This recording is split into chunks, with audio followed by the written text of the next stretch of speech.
Snyder, Representative Freeland, and I would ask at this time the roll be called.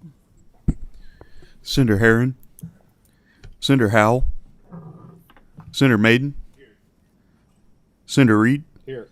Representative Blanton, Representative Hart, Here. Representative Tackett Lafferty, Representative Whitaker, Co-Chair Freeland, Here. Co-Chair Webb. Here.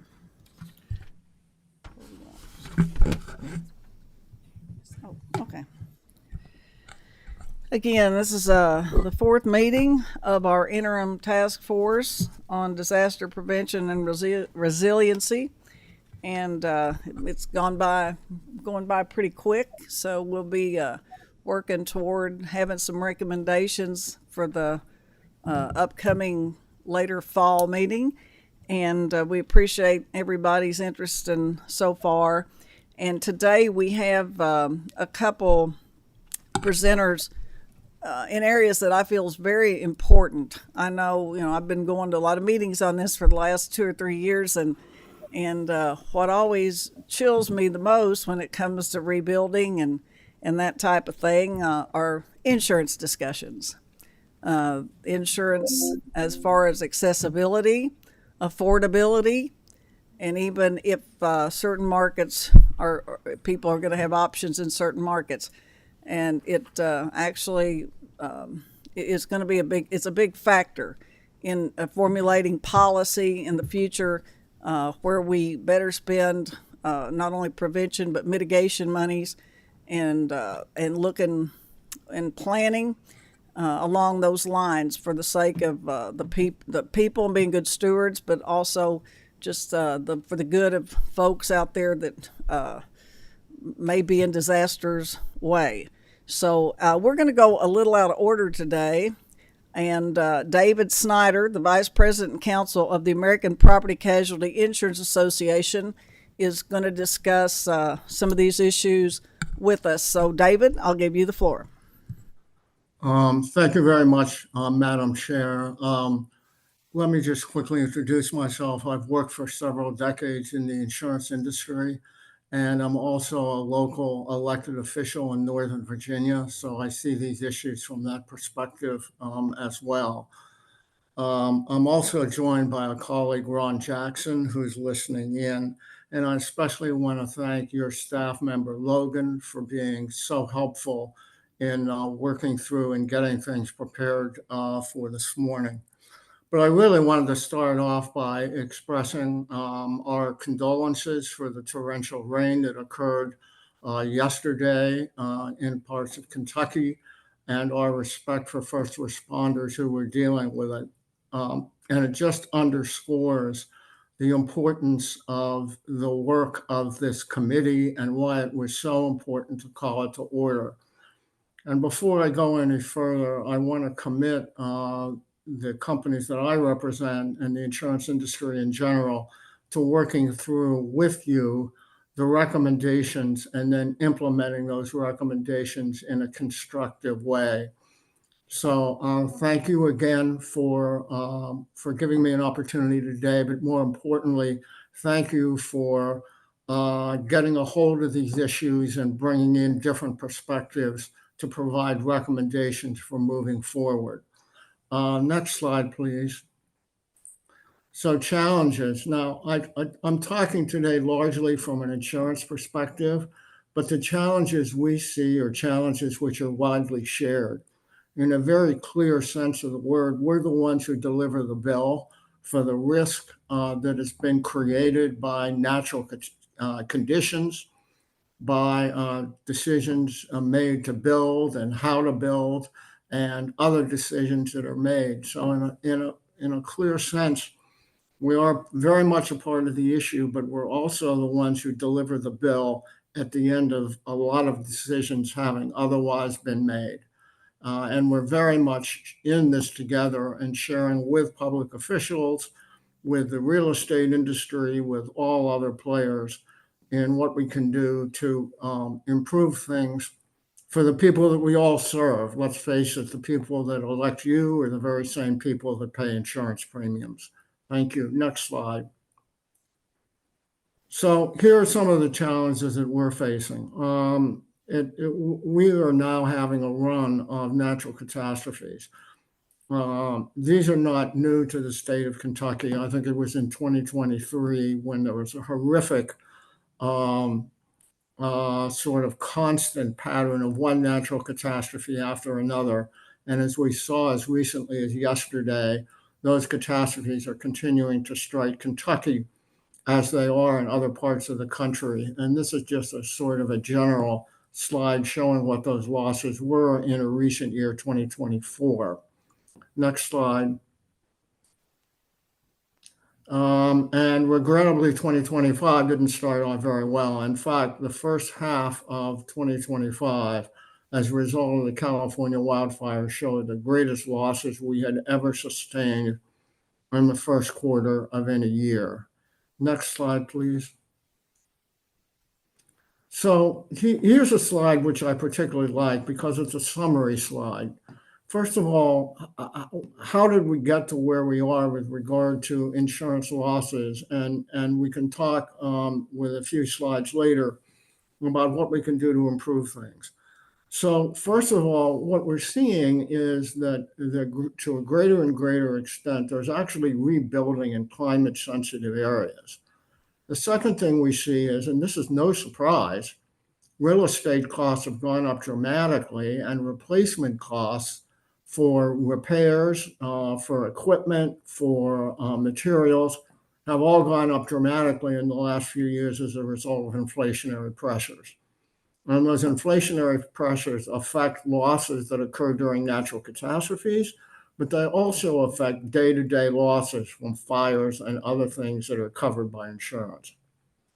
Secondly, we're seeing a volatile climate, which is probably an understatement, increasingly difficult to predict and increasingly severe in its consequences. Things like Tornado Alley moving further south, other issues such as that.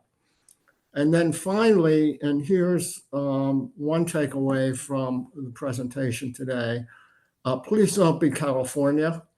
California created an availability problem out of an affordability issue, and they're still trying to dig their way out of it years later. And so in working with government, we can improve risk, or in the case of California, we can actually harm the insurance climate.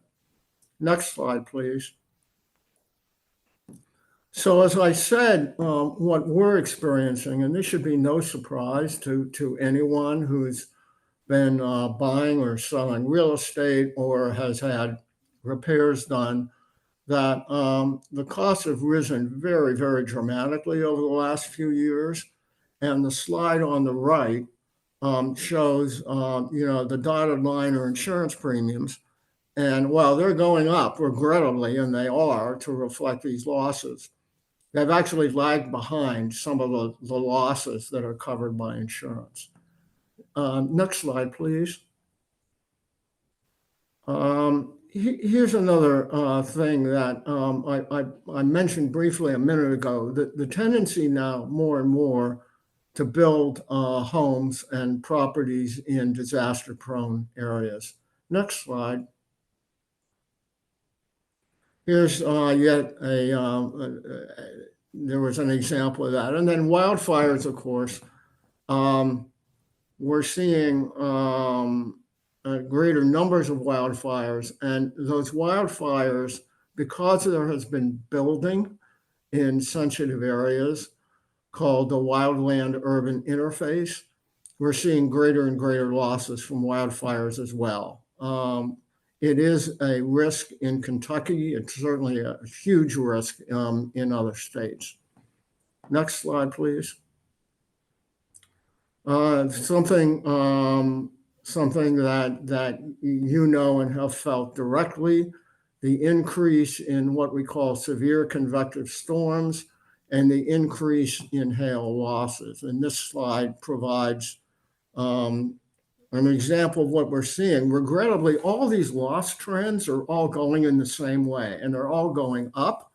And they're all one way or another, in many cases covered by insurance. And so we need rates that cover those losses, but we also need to work with you to drive those losses down and have beneficial effects on insurance rates.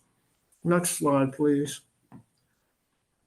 So this is just one more example, giving you an example of where we're seeing increased hail losses. Next slide. And here's one on roof age and roof damage. We're discovering more and more the importance of maintaining roofs and replacing them. It's almost common sense, but in a way sometimes gets ignored. That roof is a critical part of protecting everything, the house and everything in it. And if the roof is allowed to deteriorate, or the roof is such an age that it's vulnerable to any of these weather conditions that we're talking about, we're just setting ourselves up for losses that would have been preventable with regular maintenance and replacement of roofs. And I know that replacing a roof is no small financial commitment these days. Next slide. So insurance availability pressures. So a lot of the slides we've just been talking about, and there'll be a few more, relate to affordability issues. That is what goes into the cost. Here's what we see as sort of a summary slide where if you've got a situation, which we do pretty much across the country, higher rebuilding values, growth toward disaster-prone areas, inflation, which has hit the country hard a few years ago. And while inflation has improved a little bit with regard to general purchasing, the kinds of things that are paid for by insurance premiums, equipment, HVAC systems, other things, those costs continue to rise very dramatically and have not seen the kind of leveling off and even reduction you see in general CPI. And then you see that the wrong reaction, which is on the supply equals decreasing, you have a situation that you have in California where the reaction was more and more controls on insurance companies, make the FAIR Plan very, very attractive. So you've got more than 1 million people in their FAIR Plan, which undercharges, creating its own problems for the future. And overall, a destabilized insurance market, which you do not have in Kentucky, I would hasten to add. Next slide. So what are some responses to the issues that we saw? And we want to go beyond just describing the problems toward actually solving them. And I do note that the state has a FAIR Plan. I think I saw the latest numbers in the FAIR Plan are 4,000 in the FAIR Plan, which indicates you've got a market that's actually functioning, a private market. And we would urge continued focus on what we can do to keep that market functioning, to keep people out of the FAIR Plan, to have the better coverage that's available from the market. Next slide. So moving on to solutions. Next slide, please. So we realize that insurers are players in this. This is often described as an insurance issue. Yes, it is that. It's also a mitigation issue. It's also a building codes issue, et cetera, et cetera. So we believe we need to be and want to be part of the team here in Kentucky that comes up with recommendations that will really benefit the people that we all serve. So what are the roles for the insurance industry that we see? First of all, working with you in efforts like this to address disaster issues and resiliency issues. We also need to be advocates to support mitigation programs and infrastructure. One of the areas we see that have been underfunded across the country is stormwater infrastructure. And that becomes more important, more and more important as you see torrential rains. It's our role to advocate for stronger building codes and land use policies. We fund science-based research, and I'll talk briefly about that in a few more slides, and to advocate for financial support to increase resilience for vulnerable populations. We realize that there are some folks out there that are particularly vulnerable, and how do we work with state government to address their issues? And finally, our own investing and underwriting in climate and renewable technology and other kinds of developments that will actually reduce risk. Next slide, please. So here's just a quick slide that says the evidence is very strong out there that money put into mitigation pays off in many, many ways. And this slide just provides one example of that documentation. Next slide. Here's one that says, with fairly simple tools, we can really help harden our homes against a variety of risks. Next slide. So here's a little bit on the Insurance Institute for Business and Home Safety. This is an organization totally funded by insurance companies that have provided the standards that are science-based, accepted by the insurance industry, and have been adopted by a number of states for their grants programs. Next slide, please.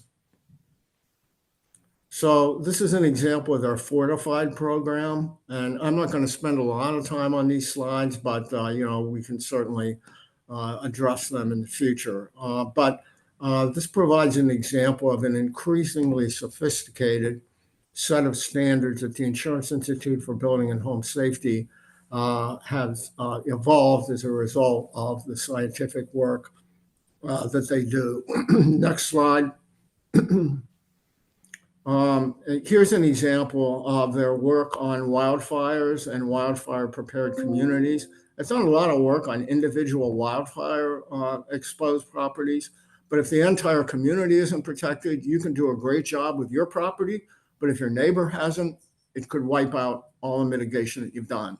So IBHS has done a lot of work on how to make properties fortified against storms, as well as properties that are wildfire prepared.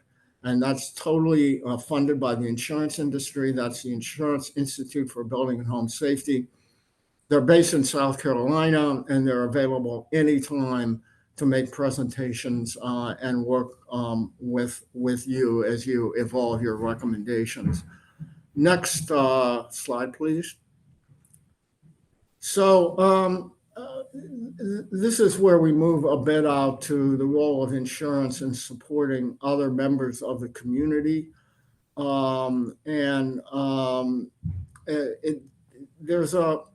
There's work we all have to do on what we can do in terms of building codes, what we can do in terms of infrastructure investment, but also what we can do in terms of moving the data that insurance companies have into the general public so people have a better understanding of what their risk is and what they can do about it. Next slide, please. So financial incentives for resilience. I think you have a program here in Kentucky. There we think what's critical is that the financial incentives for resilience be based to the extent that they can be on good science.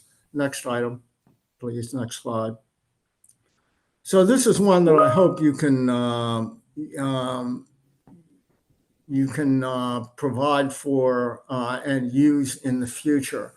Alabama has probably the most documented program of how effective their fortified home program has been in protecting properties, but also in increasing the value of those properties and providing the insurance discounts that are very much a part of their program.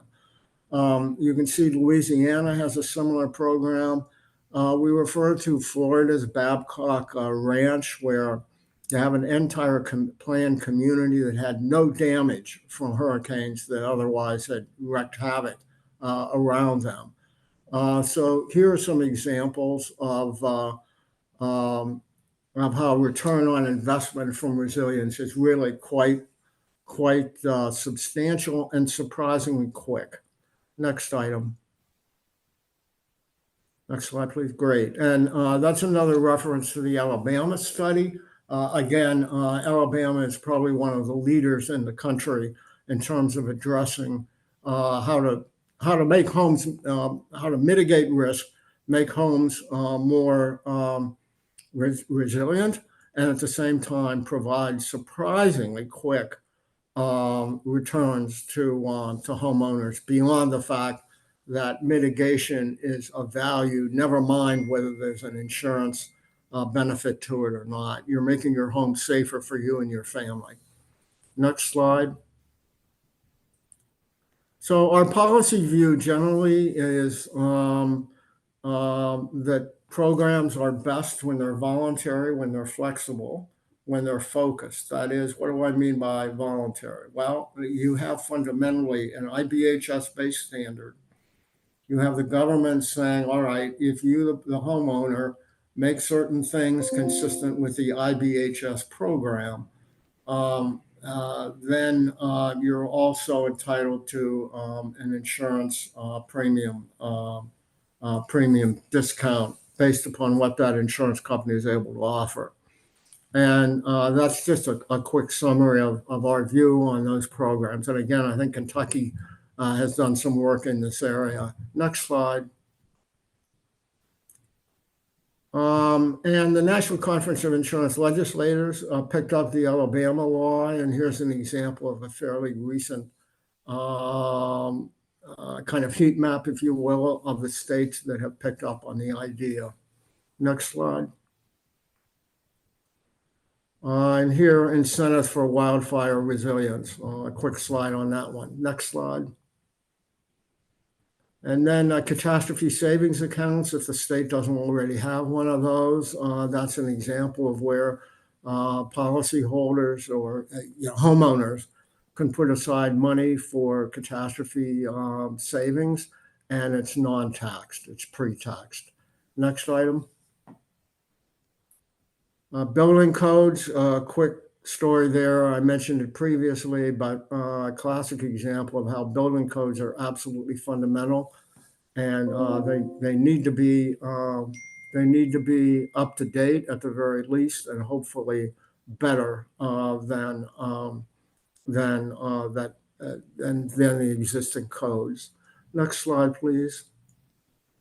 So here's where I want to talk briefly about, here's where we're all in together, state, federal, and the private sector.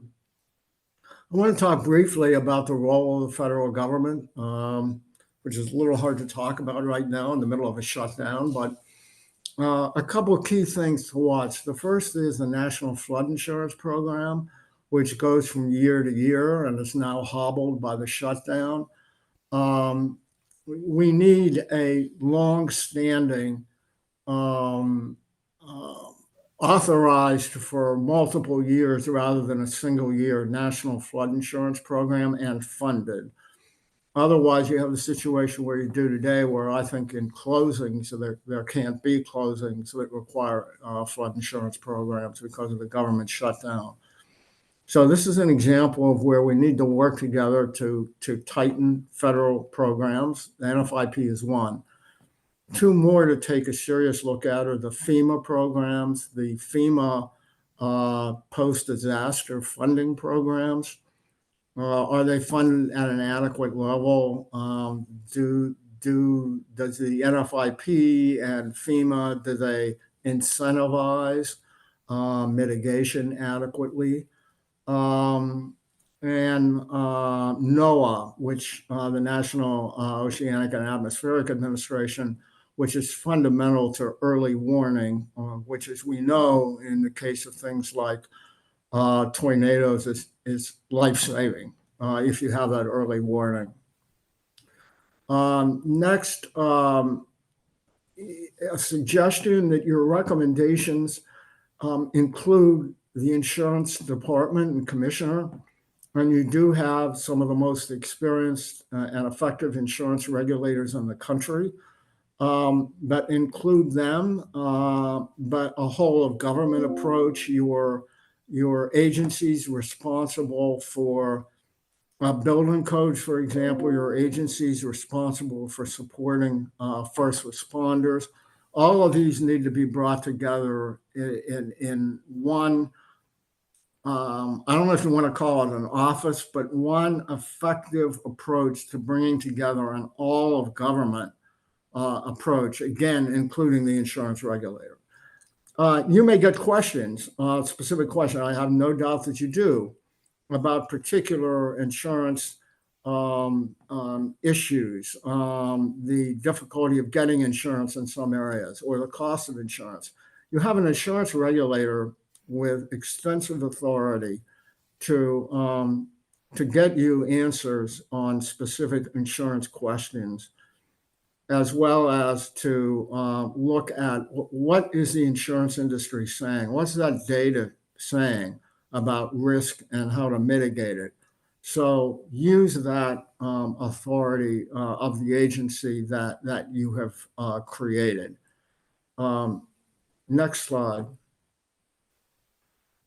A couple suggestions with regard to insurance coverage. Allow as much flexibility as possible so that we can tailor coverages to what people need and what they can afford. Working with communities, and here the insurance industry wants to be a partner with you, working with individual consumers and communities to better understand their risk. We mentioned funding to support mitigation efforts and non-tax catastrophe savings accounts. Next slide.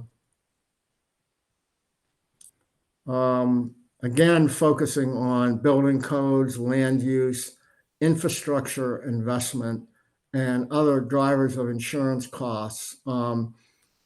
If you think about a typical auto insurance premium dollar, the vast majority of that goes out the door to pay for what it should pay for replacement of homes, businesses, cars, etc.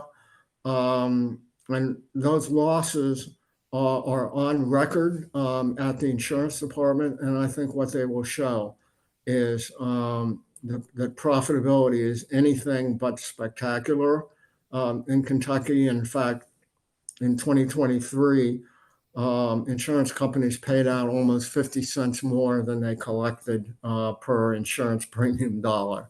That's a very rugged year. Rugged year, though, and I don't want to lose sight of this fact. Most importantly, it's a rugged year for the people who are caught up in these disasters. And we want to be a constructive part of making that pain as less as possible. Next slide, please. So here's a quick summary slide. Affordability, key issue, and that's an issue of affordability of insurance, an issue which we all share.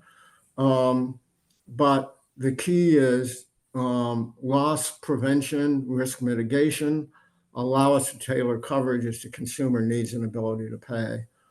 Availability. Here, please don't repeat California's mistakes. Key is allowing risk-based rates. And finally, the real long-term solutions is working through commissions such as yours, calling together all these different interests in the private and public sectors for a whole of government multi-sector focus on a risk, which is multi-sectoral, and on resilience in the solutions, which by definition are and will be to be effective society-wide and government-wide. Well, thank you for giving me a few minutes to visit with you today. We're available not only today, but in the future as you continue to work through this committee. But I want to end where I began. Thank you for calling this committee together. Thank you for bringing us in.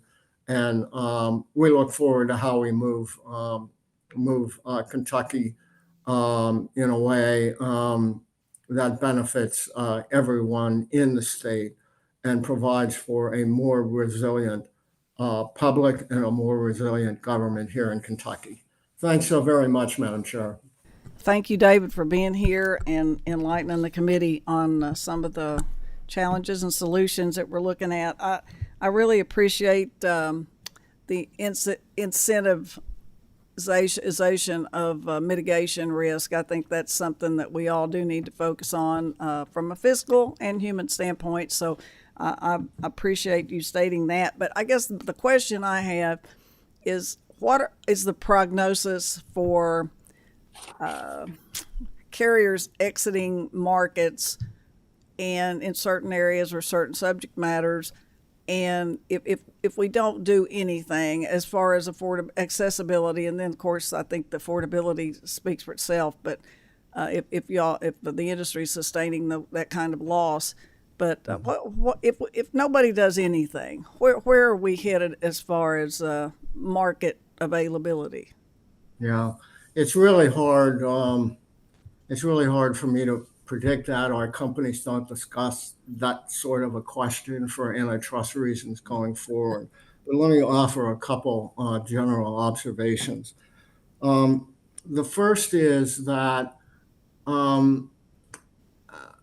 do no harm. What do I mean by that? Well, it's critical that the insurance regulator continue to monitor the market, be available to answer questions from you and other legislators about what's going on in my district and why, and what are the particular circumstances. I think companies want to do business, and I think they want to do business in Kentucky, and we're grateful for the fact that there were some years where the losses were far less than they were in that awful, horrific period when there was one natural catastrophe after another. To some extent, we're dealing with things bigger than the insurance industry and even bigger than government when you're talking about natural catastrophes, natural disasters. So what can we do as individual players in our own areas to assist and then work together? So first of all, insurance industry has a lot of data, and the insurance department has the ability to collect that data and make it available. So what's the data show us? What does it show us about where the hot spots are? What does it show us about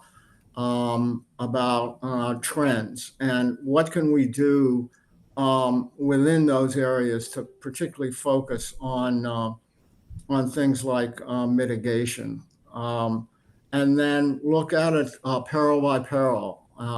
Look at, for example, torrential rains. We can't stop the torrential rains, but if we invest in stormwater infrastructure, we can reduce a lot of the damage from those rains. So that's just one example.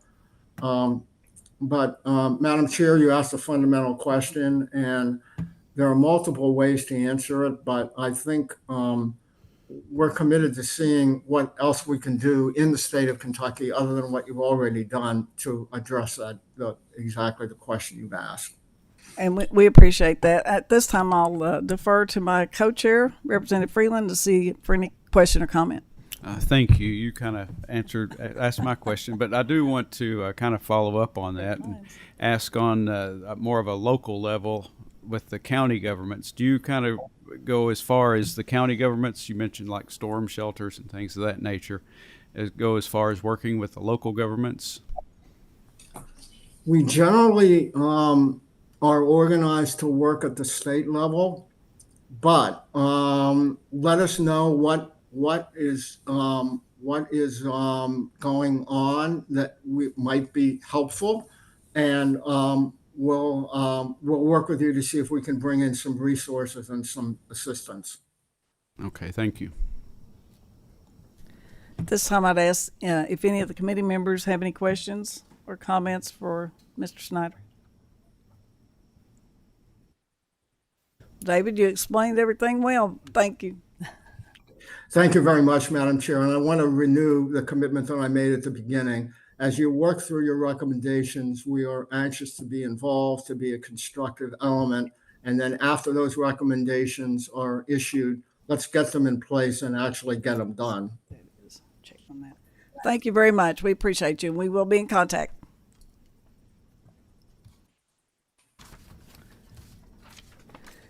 Okay, we didn't have a quorum when we got here. I made sure that you all are accounted for here, you two. And at this time, I'd ask for a motion to approve the minutes of the prior meeting.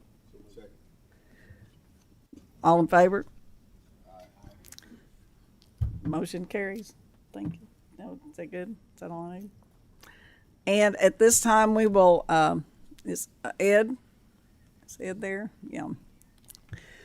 We have with us, and we're going to shift back to a primary component of what we're doing here, hopefully in the future, and that is dealing with the Office of State Resilience officers. And in several states have these. A lot of coastal models are pretty complex, pretty well funded, and have staff, and it's kind of create an agency, so to speak. Kentucky is not a coastal state.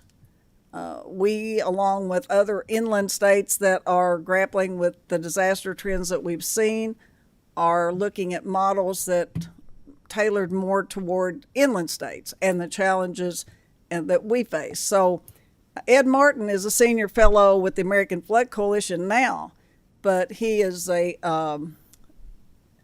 he was the state resilience officer in my neighboring state of West Virginia. And he has been very open in meeting and discussing about his role and how his prior role is at, and how we could improve, or we could give us ideas to formulate that model if that's part of our recommendation. So Ed will be, I think Ed's on vacation, and we appreciate him adapting his schedule. I hope he's catching some fish. But and we also have Matt Schaefer, State Government Relations Associate Director with the AFC, American Flood Coalition, who I've worked with pretty extensively through this process. We appreciate that. And at this time, I just open it up for however you guys want to handle it. Matt. Great. Well, thank you, Senator Webb, Co-Chair Freeland, members of the task force, for the invitation to present again today. I know it's been several months, but if you can think back to your first meeting in June, we actually presented to this task force and gave you kind of an introduction to the American Flood Coalition and talked about some fundamentals of flood policy and emphasized the importance of the state's role in leading the agenda on flood policy. So to start today, just wanted to briefly reacquaint you with the American Flood Coalition. So AFC is a nonpartisan nonprofit focused on supporting flood policy at the local, state, and federal level. We have 500 members in 22 states, including local chambers of commerce, mayors, county commissioners, and state legislators like yourselves. We've also recognized over 50 members of Congress as federal champions on flood resilience. We don't have any members from Kentucky yet, so if you'd like to get more involved on this issue, we'd love to talk with you more. So at AFC, we believe that state government is the cornerstone for building flood resilience in the state. We all know that water does not stop at city or county lines, but it spans across watersheds. And so we really need to be looking at this issue from a wider lens. And states are critical in coordinating across these watersheds, protecting communities, especially the small rural communities that may not have the resources to handle these flooding events on their own. And so at AFC, we developed what we call the State Resilience Framework, which is designed to help state leaders like yourselves think through how to build resilience within your own local context. And this framework was developed in consultation with state resilience leaders from across the country and is really meant to be a guide to help states ask the most pertinent questions when it comes to building flood resilience in your state. All of these questions are important.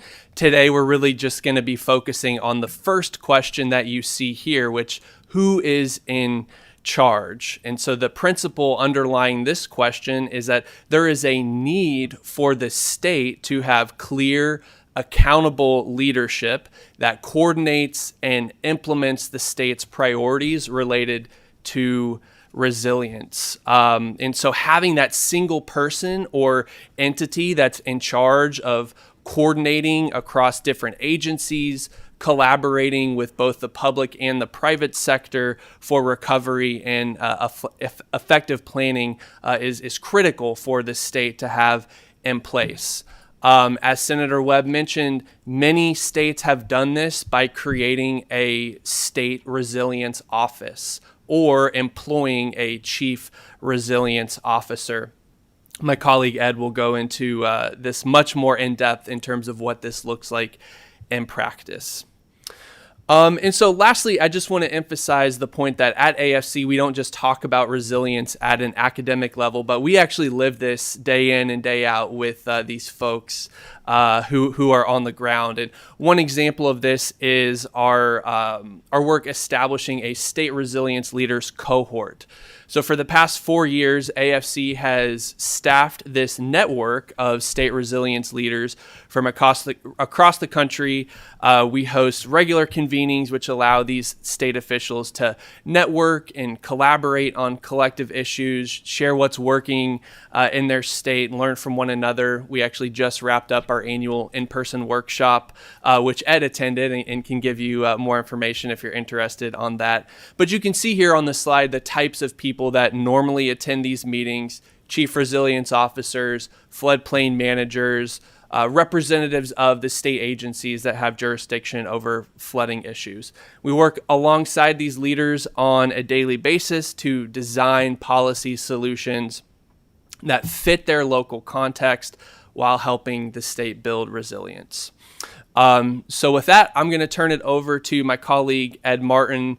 As Senator Webb shared, Ed is a recent addition to our team at the American Flood Coalition and comes to us from the West Virginia Office of Resilience. Ed was actually involved in AFC prior to coming on staff. He attended the state resilience leaders workshop as a state official, and then this year got to attend it as AFC staff. So he brings a incredible wealth of knowledge as to what these offices and these positions look like in practice, and has a lot of knowledge and lived experience. So Ed, I'll turn it over to you. You can take it away from here.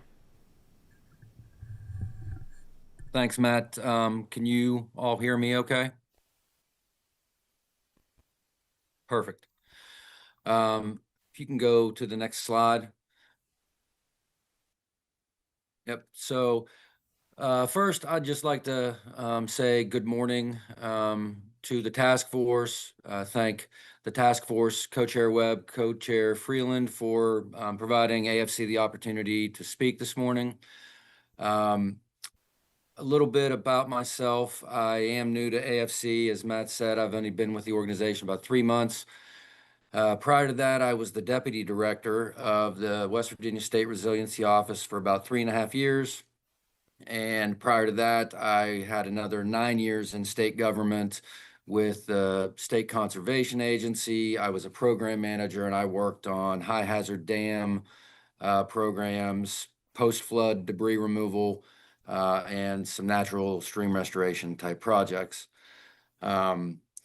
So I'm going to talk to you all about kind of the high level view of setting up a resiliency office in Kentucky. We've kind of set the stage for that. Mr. Snyder's presentation really highlighted a lot of the complexities that we have operating in this world and the multi-hazard threat that's out there.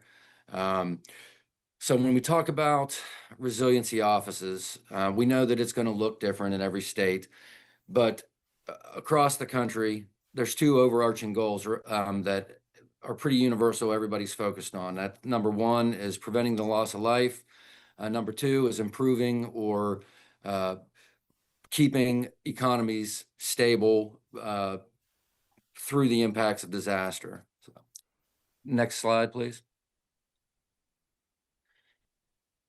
when we talk about a resiliency office and all of the issues that they have to be able to deal with, if you think about the resiliency office as the hub of a wheel and all of the other offices within a state being the spokes of the wheel, or being connected via spokes. So this hub and spoke model is a really good way to envision how a resiliency office can operate within the state and how it ties all the other organizations together.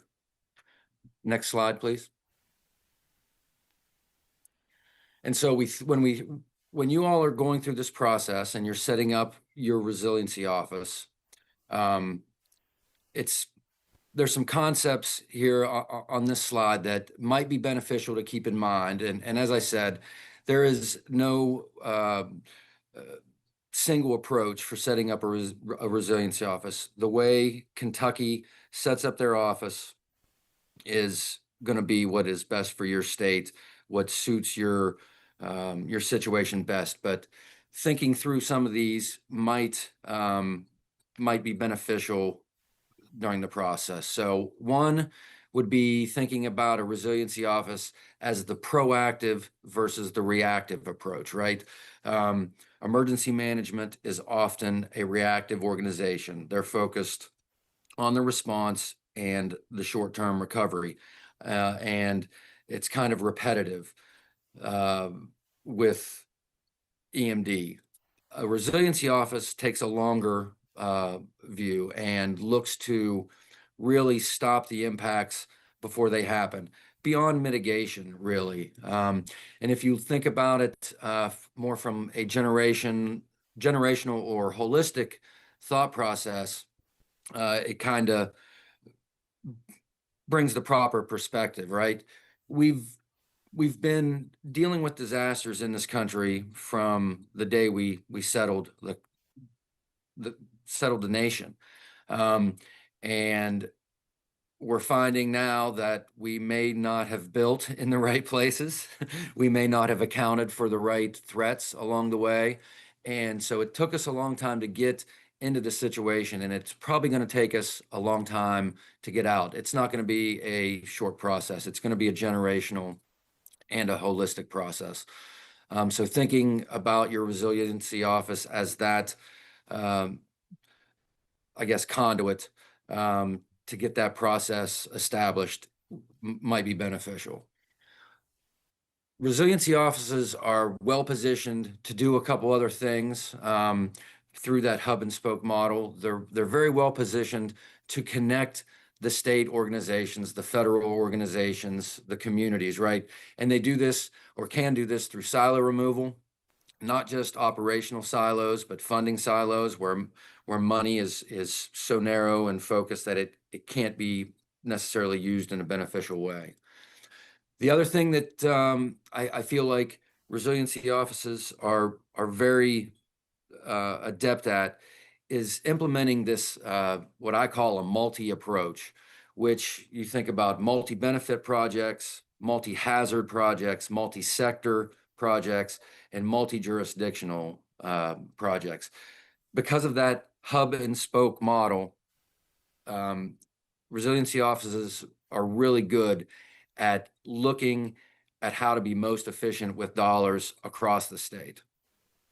And then the last thing I think is kind of an interesting way to remember some important concepts about resiliency offices is through this resiliency idea with the capital C, which is collaboration, communication, connectivity, cooperation, coordination, and creativity. All of these things, resiliency offices are well positioned to really handle across the state and just tie every other organization in together through that hub and spoke model. Next slide, please. And then additionally, when you're thinking about setting up your resiliency office, it may be helpful to think about some of the actions that organization will undertake. They're multifaceted in what a resiliency office can do.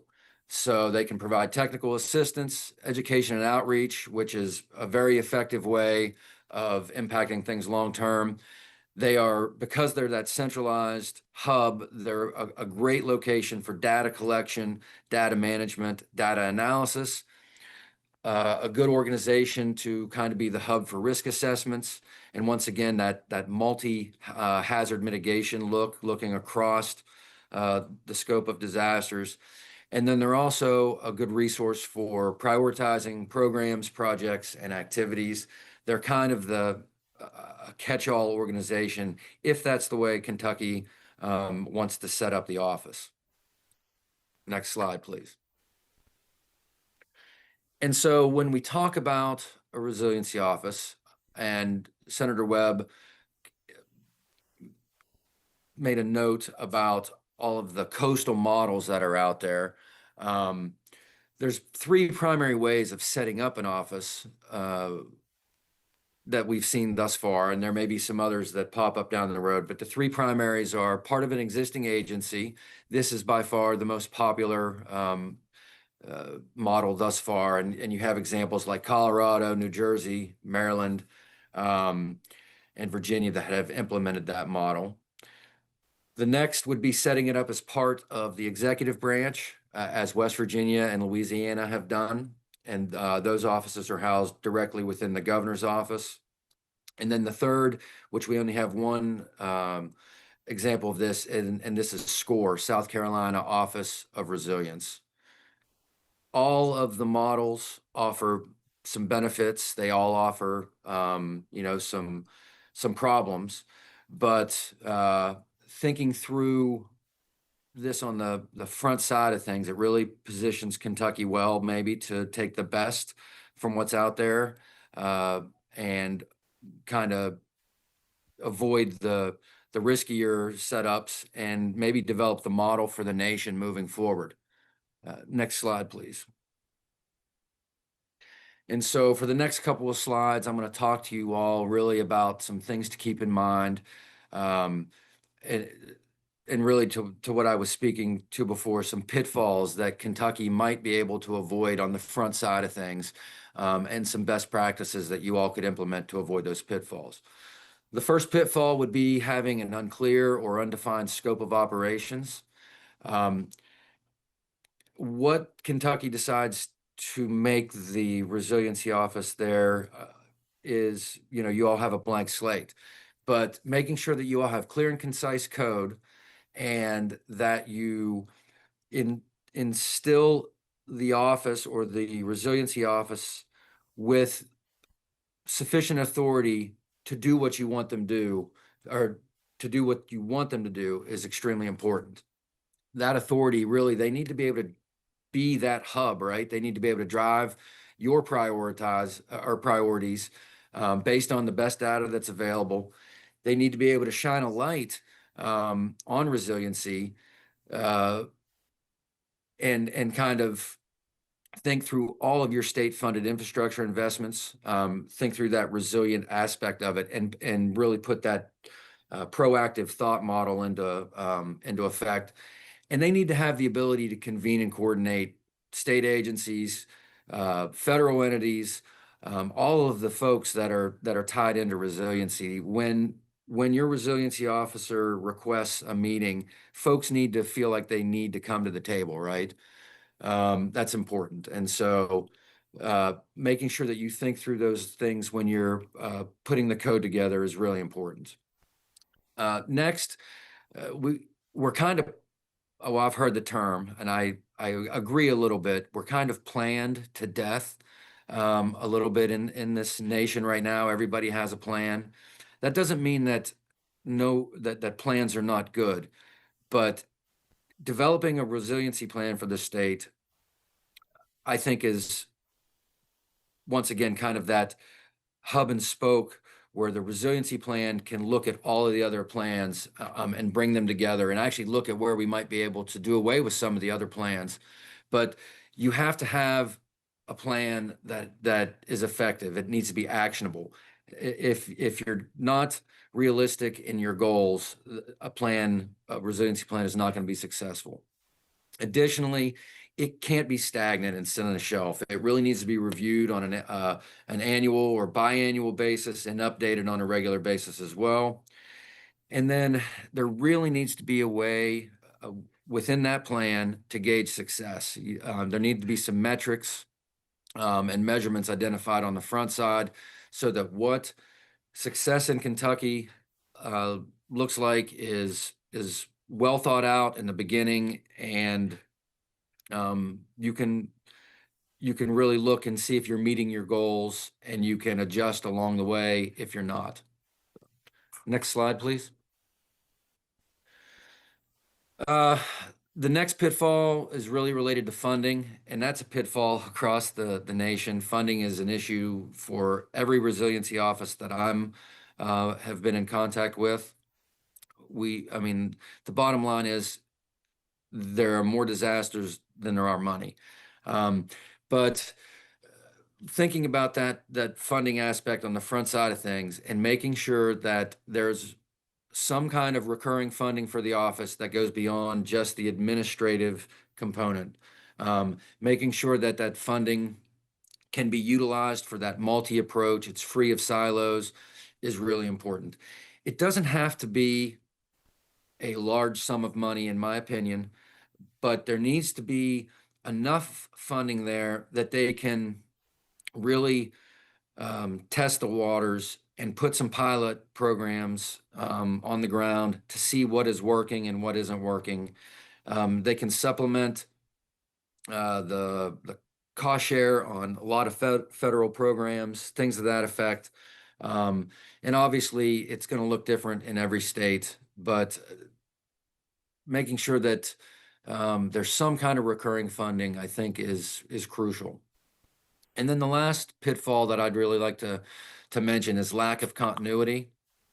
And basically, when I say that, it's kind of the office or the programs shutting down when there's changes in government, right? That's a pretty big problem. If you all are investing the time, the energy, the money into creating this organization, it needs to function, and it needs to function the way you all foresee it to function. So some things you can do to avoid that particular pitfall might be, should you choose to house the office in the governor's office or the executive branch or any other under a cabinet secretary or something like that, you could make sure that there's some term appointment that would allow overlap between administrations.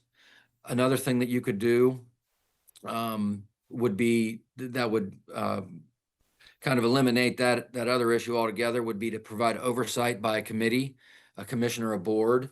The legislature could identify ex officio members of that board in code that would provide the oversight, and they would provide the direct oversight to the CRO. And then the other thing, as far as lack of continuity, is making sure that the office has, or the chief resiliency officer has, a measure of autonomy. And that doesn't mean that they have free reign to do what they want, but they do have enough range to be able to implement the code as you all write it without worrying about losing their job for doing what they've been told to do. And that kind of goes along with that previous pitfall of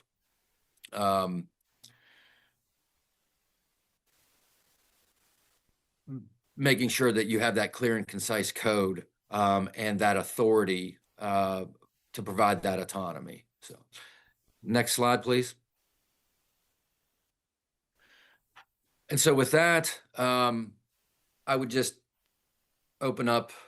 Well, I'll open up to questions in a moment to Matt and I both, but I just want to reiterate or stress, I guess, AFC really does not have a recommendation or preference on how to set up your office. We feel that having an office is crucial moving forward, and that if you kind of stick to the slide that Matt went over with kind of our 5 guidelines on setting up an office or setting up resiliency measures within the state, you all will be effective. We want to be a thought partner and an informational resource to the task force as you all go through this process. So make sure you let us know what we can do to assist. And with that, I can open up the floor to any questions to Matt or myself. Thank you, Ed. We appreciate you. I appreciate your time prior to this meeting, and I appreciate you carving out time in your schedule, especially this week, to be here with us. And we value your experience and your thoughts. And at this time, I would open it up to any questions that the committee may have, or my co-chair, Representative Freeland, first. Thank you, and I agree. I appreciate the presentation. A lot of great information.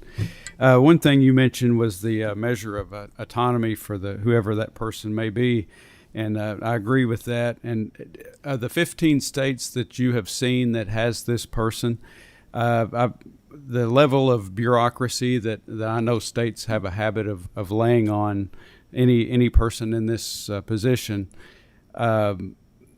If you have the habit of doing that, of putting many layers of bureaucracy, how do you avoid doing that to where you take away any effectiveness that this person may have?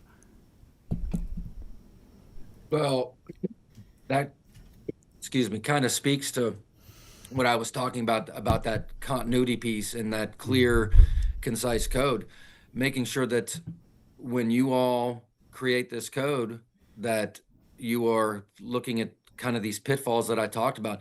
Those 4 pitfalls are really the biggest hangups that I feel exist for setting up, that I've seen in my experience when I was at the West Virginia State Resiliency Office, and from what I have gathered working with other resiliency offices on a national level. Does that speak to your question? It does. I just wanted to, if we have this person, this office, I want to make it as effective as we can, and I don't want to burden it with too much bureaucracy. I want to do what we can to make it effective. But thank you. Well, yeah, and I mean, I would just go back to what I said before, making sure, and I always want to tread lightly, but making sure that the office is as immune to political wins, that's with a D, as possible, I think is crucial to provide that continuity as well. And it doesn't matter to me what direction the winds are blowing. Anytime they blow in one direction or the other, it has, for that office, it has a tendency to stagnate things a little bit. And so like I said, I think providing that office with that measure of autonomy and with that clear and concise code, but not overly concise to where they're not able to do what their kind of function is. They need to have some creativity or the ability to be creative, but just putting the brakes on the office when there's a change in any administration is the kind of thing that really slows progress. That's kind of what I was getting at. Yeah. Okay. Have you seen the 15 states that you've seen? Which ones seem to be doing it the best? Excuse me. Without, they all have some positive attributes. I think Matt has spent a little time. Matt, do you have any inclination on what you feel is the most successful model? I'll think about that for a moment, but. Yeah, I think like Ed said, there are kind of pros and cons to the way that every state has set it up. I think a lot of people point towards South Carolina as being kind of the leader. But like to Ed's point, they have an entire agency that has a staff of I think over 40 and a large budget. So that is not a replicable model in many other states. A lot of other states it is just a single person, like I'd mentioned, in the governor's office, or a small team, a resilience officer and one or two staff. And so, yeah, there is quite a bit of variance across the 15 states that have done this. I wouldn't say there's one, maybe take South Carolina out as an outlier. Of those other 14, I don't know if there's one that we could point to say they're doing it better than everybody else. All right, thank you. Yeah, I think South Carolina is an anomaly of sorts because of, that's a matter of their survival in a way, economically and otherwise, but it's a small state, but proportionately they have a huge agency there, and they do a good job. I've listened to their resilience officer before in a meeting or two, and there's good takeaways, but I think authority in breaking down silos, having in previous life been an agency attorney, I know, and just as a legislature, getting data and having authority to act and interact is going to be paramount if this is going to work. So I think that's a good question, and we have looked at some models. We're continuing to, and I know y'all have talked to us about this too, and we appreciate it. Does any other committee member have a question? Well, we appreciate you all once again. Ed, I appreciate you, and get out there and catch some fish. And we'll talk to you soon. I appreciate your input. And Matt, as always, appreciate your presence here today. Thank you all. Thank you all. Does any of the committee members have any questions or concerns or before our next meeting announcement?